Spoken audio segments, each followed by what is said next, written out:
Hi and welcome to The Print. My name is Karanjeet Kaur and I'm a journalist and an editor. Today I'd like to talk to you about the Wayanad disaster and what implications and lessons it holds for Goa.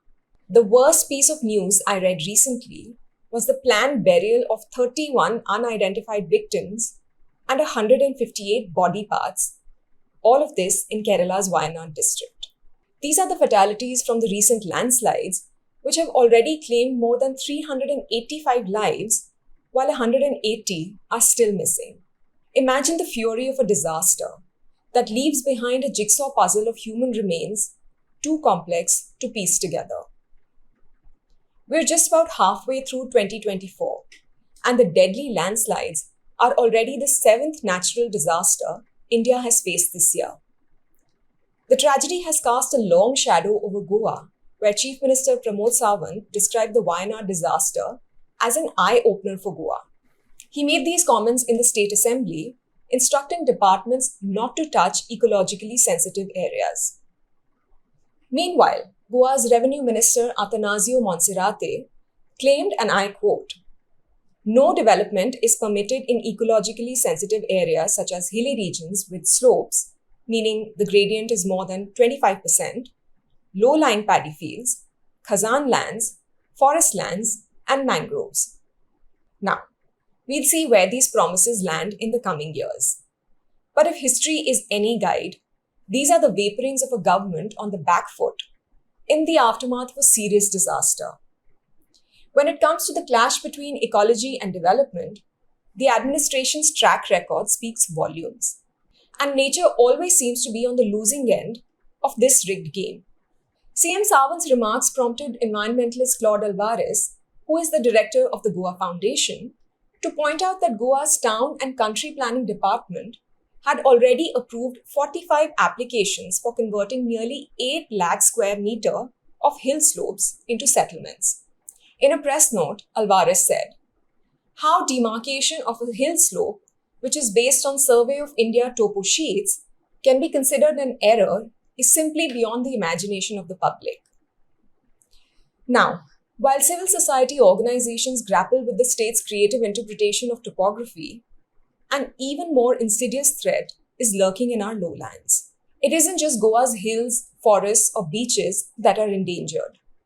The state's khazan lands, or coastal wetlands, which are considered a fine example of ancient eco-engineering, are also in the line of fire.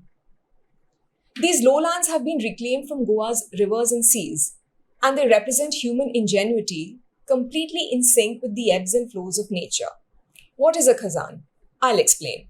At its simplest, a khazan is a system of flood control and land use that supports agriculture and pisciculture. An outer embankment guards against tidal flows, while a wooden sluice gate regulates water levels. A natural depression or poem serves as a reservoir for excess water. This intricate system enables farmers to cultivate salt-resistant paddy during the monsoon and vegetables in the drier months, all while fish thrive in the regulated waters. More than mere farmland, khazans are biodiversity hotspots, offering sanctuary to all manner of flora and fauna, including otters and crocodiles that are worshipped in some parts of Goa. The system also keeps salt water away from villages, protecting groundwater from becoming saline. I moved next door to a khazan 3 years ago, but it wasn't until a guided walk with riverine ecologist Ria Lopez last year that I really understood how all the tracts of land worked in tandem. A tarred road now cuts through the system, bisecting what would have been a seamless waterway into the river on one side and a creek on the other. During 3 weeks in July, when the monsoon is at its angriest, the creek and the bloated river meet in the middle, flooding the road. On a morning walk, a passing jogger had once shrugged and told me, "Water will find its way." Water found its way in Wayanad, taking vast tracts of land with it, and water will continue to find its way in Goa too. The one thing that stands between Goa and the threats posed by climate change is the living heritage and flood control mechanisms of khazan lands. While Goan administrators boast about their supposed commitment to no development on Khazan lands, the reality is far messier. These ancient ecosystems face a barrage of threats that go well beyond simplistic notions. The truth is, Khazans are caught in a perfect storm of neglect, mismanagement, and conflicting interests.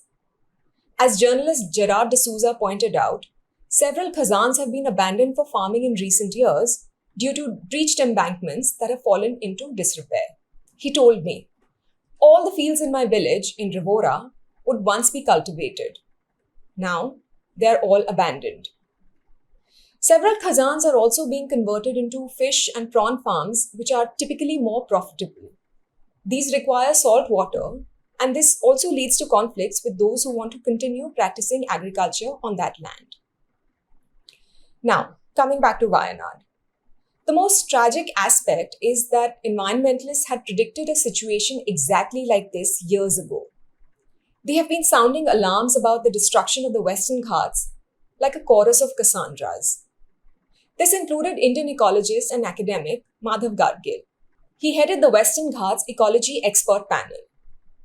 The committee's findings were criticized for being too environmentally friendly. Gadgil says in a documentary on the Western Ghats, and I quote, "We are a lawless society, supported by the state's lawlessness, where environmental impact assessment reports that are completely fabricated are accepted. Nowhere is the state's lawlessness more crudely displayed than in Goa, where the state's disregard for its own laws is wrapped in the shiny paper of development." Elsa Fernandez, the founding president of the Khazan Society of Goa, told me about a peculiar case they are currently fighting alongside multiple petitioners. A panchayat building is due to be constructed on a Khazan land in Santa Cruz village. This is bordering Panjim. Fernandez told me, "We are in a situation where the central and state governments are making these laws and the same government is breaking them. These civil society organizations are also dealing with the aftermath of other government projects. For instance, construction debris from Panjim's smart city undertakings is dumped in Khazan surrounding the area. Panjim itself, which is built on what used to be a Khazan, is under threat of inundation by 2040, just about 15 years from today. Yet, new buildings with pile foundations continue to rise. Elsa Fernandez told me that Khazan soil's load-bearing capacity is almost zero. It's like having floating buildings, she said. She should know. Elsa Fernandez is an authority on Goa's Khazans. Not only has she widely researched this ecosystem, but she also calls herself a product of the Khazan, because both her parents are farmers. I asked her to imagine what Goa stands to lose if it loses its Khazan lands. According to her, almost 90% of coastal talukas would get inundated, and we'd lose most of our land resource. Whatever land is not inundated would be even more vulnerable to coastal hazards. With saline waters taking over the land, our food and freshwater security would both be threatened. All of our biodiversity would be facing extinction. I'm unable to picture Goa sustaining itself without Khazans," she said. The tragedy in Wayanad is a grim harbinger of what awaits Goa if it continues to neglect its Khazan lands. The choice between preserving these living ecosystems or paving the path for our own destruction has never been clearer.